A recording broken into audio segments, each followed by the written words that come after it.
የሞት ሆኗል የኔስ መንገዴ የበዛ ፈተና ቀና ብዬ ማየት አልቻልኩም ስብራቴ ጸና እንደምን ይፈወስ ሕመሜ ከሰው ፊት ያራቀኝ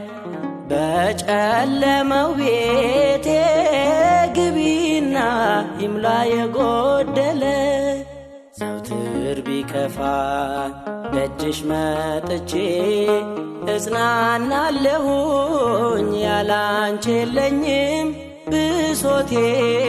የምነግረው እዘኝልኝ ራርተሽ ስሜን ስማጸንሽ ድንግል ክብሬ ነሽ ለኔ የሐዘኔ ደራሽ